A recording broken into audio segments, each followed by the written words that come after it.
Up the airy mountain and down the rushy glen, we dare not go a-hunting for fear of little men. What's up, my wizards? It's Dev from Mtg. We like magic, if you didn't know by now. Today, we're talking about maybe the most popular tribe in all of magic. It's time for Elves. Well, I've just gotten done reading an article by perennial professional prestidigitator Luis Scott Vargas, in which he says that no such Elves deck exists in Standard. Well, I have to respectfully disagree, actually, because I think that there's an Elves list right now that doesn't have to wait for too many more payoffs in coming sets, because it's got plenty already, and it's got real power all the way up and down the curve from 1 all the way to 5, and it's got real finishing power too. So let me show you what we've got put together. Alright, well, let's get this out of the way. We're going to play 4 copies of Llanowar Elves. You probably expected that. Sound good to you? Sounds good to me too, because when you got a 5-star piece of cardboard like this that warps formats around its very existence and has tribal synergy, you play that sucker. But let's get on to some new stuff like this. Baller! Clan Caller! We're going to play all 4 of this, obviously. Elves has been waiting on a piece like this for a really long time. It needed a 2-mana lord in Modern, and if it's good enough for Modern, it's good enough for us. And if being a cheap Anthem effect weren't enough, it also has a ridiculous mana sink on it that just allows you to call up another one to give another Anthem effect to all your dudes. That'll bust stalemates really quick, and it's awesome that in a deck that's going to have some mana dorks in it anyway, we've got a mana sink like this. 6 mana is not as much to an Elves deck as it is to other decks. But believe it or not, Elves actually already had a 2-mana lord, Metallic Mimic, so we'll play all 4 of this while we still can. Now, we do have the problem of both Mimic and Clan Caller being 1 toughness in a format dominated by Goblin Chainwhirler decks, but at the very least, I do like that if you're on the play, they can kind of protect each other. You play them one after another, Mimic into Clan Caller, and that way, the Clan Caller gives the Mimic +1/+1, and the Mimic gives Clan Caller a +1/+1 counter, and they both kind of protect one another from Goblin Chainwhirler, which is an important interaction to remember. Aside from just having a gang full of elves for this to give counters to, we've also got a couple of cards in the deck that reward us in one way or another for having +1/+1 counters on creatures. So in that way, Metallic Mimic synergizes too. But I got one more 2-drop to show you, and that's because we're playing 4 copies of Thorn Lieutenant. And yeah, I thought about Druid of the Cowl in this slot instead, and go with like way more of a ramp plan, but I think we've actually got plenty of ramp in the deck, and we're not trying to go too high up on the mana curve, to be honest. So I felt like I'd just play a stronger card than Druid of the Cowl, and Thorn Lieutenant is definitely that. Now, this is good against just about anything, and I get the feeling we're going to see a lot more of it as time goes by, especially post-rotation when decks need like a non-Scrap Heap Scrounger or Heart of Kirin 2-drop to play. This is probably going to just spike in value at that point, because I think it's always going to be a strong 2-drop the whole time it's in Standard. It's got decent stats for the value, first of all, and if the opponent wants to target it with removal, you're going to get something out of that, at least something. And it's an elf, so it'll continue your elf synergies. You're not losing an elf on board if they want to fatal push this, so at least you've got that. So, and this is yet another, like, big mana sink. We're not playing a bunch of 6-drop cards or anything in this deck, but note that we do have 2 different 2-drops, really 8 different 2-drops, that have, 6 mana sinks on them, so that late in the game we can do something with all of our mana and stay in the fight. Like really, both this and Clan Caller are great ways to advance our board in the early game, but in the late game, they just turn into straight-up finishers. When you pump this, it's going to be the biggest creature on the board most of the time, and your opponent has to do something about it. But let's get to the 3-drops, because the 3-drops are important in a deck with 4 copies of Llanowar Elves, because sometimes you'll just jump the curve and not even worry about playing it too. So your 3s are really important in a deck like this. But not to worry, we've got nothing but really good elves at 3, so we'll start with 4 copies of Steel Leaf Champion, just to kind of get this out of the way too, because at this point, this and Llanowar Elves have both become like just about a bona fide 2-card combo in Standard. Turn 1 Elves into turn 2 Steel Leaf is the basis of an entire deck in Standard right now. There's a reason for that. There's just nothing better you could be doing on turn 2 in all of Standard than playing a champion. And if it's good in not Elves decks, it stands to reason that it's really, really good in Elves decks. Like, this is one of the absolute best shells for this card, because it's going to get way bigger. It's just going to get bigger when you've got Clan Callers and Metallic Mimics and even more ways of making it bigger in your deck.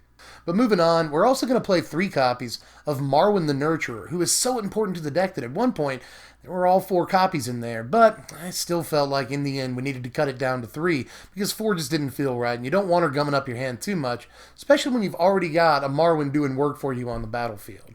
It feels bad to have this dead in your hand, so went back down to 3 copies after getting really high on this card for a while, but there's a reason that I was so high on it to begin with. First of all, this is going to sound kind of weird, but this is copies 5 through 8 of Llanowar Elves if you get a Llanowar Elves on turn 1.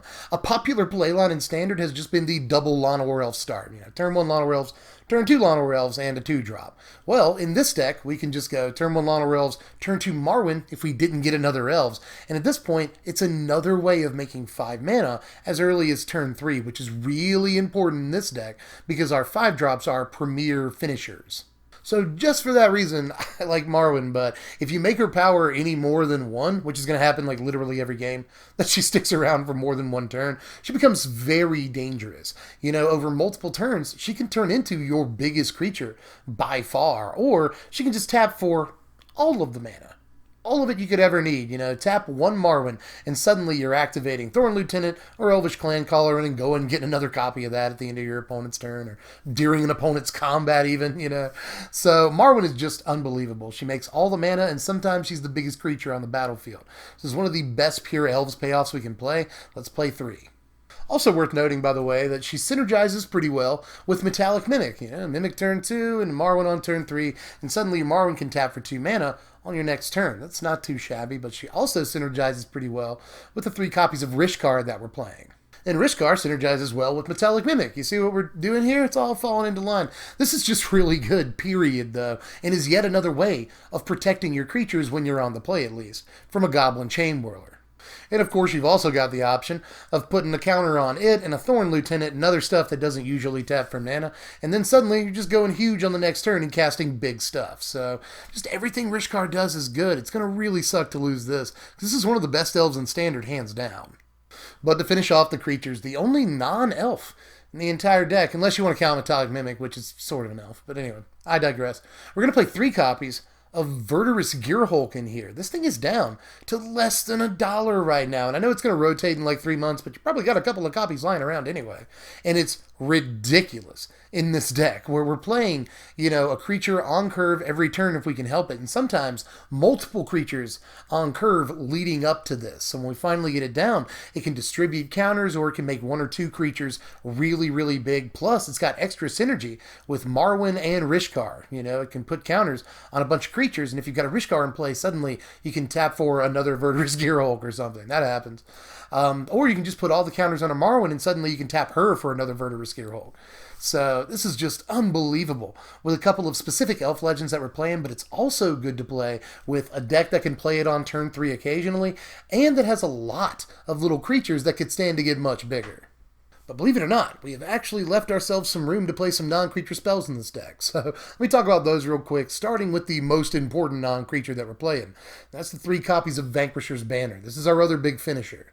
Now at first I was on 2 Gearhulk, 4 Vanquishers Banner, but Gearhulk is just too strong. But that said, I still want to play 3 copies of Vanquishers Banner. This is amazing because it's another Anthem effect, this plus Clan Caller, plus Metallic Mimic. Even a Llanowar Elf can get relatively big, especially in the mid or late game. And this can come down as early as turn 3 and start creating bukus of value for us on the next turn by boosting our Elves +1/+1, and the big thing here is by drawing a card every time we cast an elf. That'll get us a lot of gas, which is important whether we're playing against, control or aggro or mid-range, just about any deck. This is a really desirable ability against, because Elves tends to play a lot of small guys, runs out of gas really early, but if we can get a few extra cards off of playing Elves, that'll make all the difference in the world. We can overrun the board with smaller bodies, and that's exactly what Elves wants to do.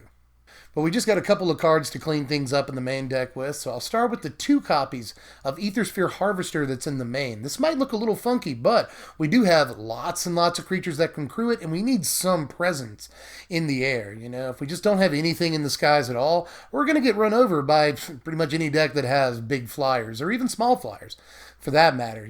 We have to have some sort of game going on up there. We can't just be a ground deck and nothing else. So I think it's important that we make room for a couple of these. Plus, these block really, really well against creatures that are good against us, like Kindling Phoenix and Glorybringer and stuff like that. So, end of the day, it's a deck building concession, but it's one I think we have to make.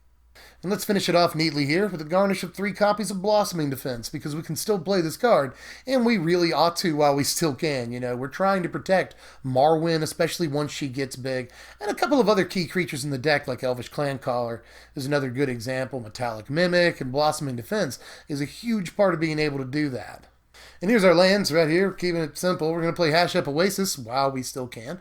And just forests. We're playing Steel Leaf Champion in this deck. I don't feel like we want to play Field of Ruin or Arch of Orazca or Zalfiran Void or any other Scavenger Grounds, any colorless lands like that. I want to be as consistently green as possible. So I'm playing nothing but green sources here. Here's our sideboard here, and it's not too fancy, self-explanatory. We've got Silent Gravestone in there for decks that are messing around in their graveyard, and we accelerate relatively well, especially with Lawnmower Elves. So it's much easier for us to get to the actual, sacrifice, get rid of graveyards, draw our card, all that, than it would be for a lot of other decks. So I think Silent Gravestone is the pick against decks like Godfarer's Gift.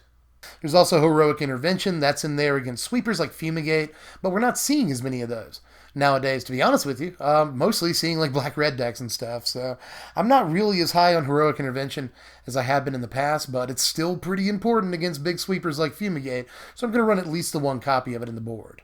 We've also got a Naturalize. That's mostly to have an instant speed way of taking out things like Godfarer's Gift and other artifacts and enchantments, but I'm mostly wanting to play Reclamation Sage in this slot, so I'm going to spend 4 whole sideboard slots on this thing. It is that important in this format right now. Not only are there artifacts you want to kill, but there are also lots and lots of enchantments that you might want to do away with, all while putting a body on the battlefield that also happens to be an elf. There's just no downside to playing this card in the deck, and I'm actually thinking about sneaking a couple of copies into the main.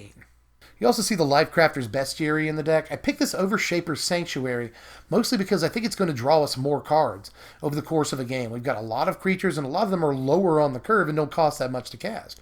So it's feasible that we'll get multiple cards a turn out of a Bestiary. And I like that idea more than waiting around for them to target our guys while we have a Shaper's Sanctuary in play. But, of course, after rotation, feel free to sub in Sanctuary when this rotates out. You also see the Vivian Reed in there. I'm only playing 1 copy of Aunt Viv in the board, but I think that you could boost this to 2 copies. It's been relatively impressive against control decks out of the board. And I say control because not only is this, a card drawing engine, which is really important against them, but it's also a way to bust seal-aways and cast-outs and Ixalan's Bindings and stuff like that. And that's going to always be important against blue-white control as well. So I've been really liking this card in that matchup. And to finish off the package, there's 2 copies of Sky Sovereign Console Flagship. This is the ultimate way to go up in the air and go over the top of aggro decks. A lot of mono red decks are very, very bad against a Sky Sovereign. So that's another good reason to play this. Just a solid body in the air that's going to remove something when it enters the battlefield, so you at least get that value off of it. And then every time it attacks in, it's going to crack another small creature off the board. So this is actually one of my favorite 5-drops in Standard, to be honest, and I'll be really sad to see this go when it does too. And here are your power rankings. A final score of 61, not bad for a deck that's actually relatively cheap, and it doesn't do certain things well, but it's all stuff that it doesn't care about. It's not resilient, doesn't care. It's not versatile, really doesn't care. It just wants to throw elves at you until you succumb. It's just going to keep coming at you, and the elves are going to get bigger and bigger as the game goes on, and eventually Verdur's Gearhulk's going to come down and change the game completely, or Vanquishers Banner is going to come down and effectively give you a huge refill. But that's not the only way to win in the deck. Elvish Clancaller is another good way to win, because if left unchecked, this is going to create effective card advantage for you. Over the course of a couple of turns, suddenly you've got 3, maybe even all 4 Clancallers out if they couldn't do anything about the first one. And suddenly you're burying your opponent in Anthem effects, busting straight through stalemates, and not giving them a chance. If you've got a couple of Clancallers, Metallic Mimics, suddenly your Lawnmower Elves are too big for them to handle, much less anything else you've got on board.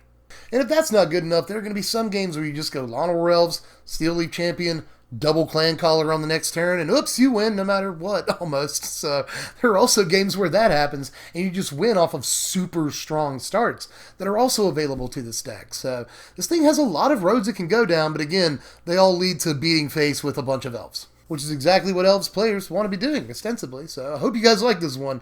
It's for you. There are a ton of Elves players out there that want to see this deck work in Standard, and I think it can right now without having to wait on rotation, without having to wait for more pieces or certain decks to rotate out or anything. I think this deck could actually work right now, and I've had success with it in the lab too. So try this thing out. It's actually a lot cheaper than some of the other decks I've profiled so far this season. Just the other day I had somebody comment, you should go back to doing budget decks that are like under $100. Well, this one's for you, Smarty Pants. This is about $98 on TCG Player right now. It's not exactly budget, but it's a lot more budget than a lot of other decks I've talked about so far. And for a relatively low investment like this, you can definitely win some games. But if you want that price, you'll actually have to go to TCG Player to get it. So click the very first link in the description box below me down there, and that'll take you over to the deck list on their website where you can not only view the deck at your leisure, but you can also buy any pieces that you might need to fill it out. But with that, pretty sure I'm tapped out for this one. So get down there in the comments section. Let me know how you felt about this one. Any questions, concerns, queries, just why didn't you play Green, Red, and Rada? All that stuff. Let me know down there in the comments section how you felt about it. And do all the YouTube stuff on your way out. If you can, got the time, like the video. Super low effort, helps me a lot. You can also subscribe.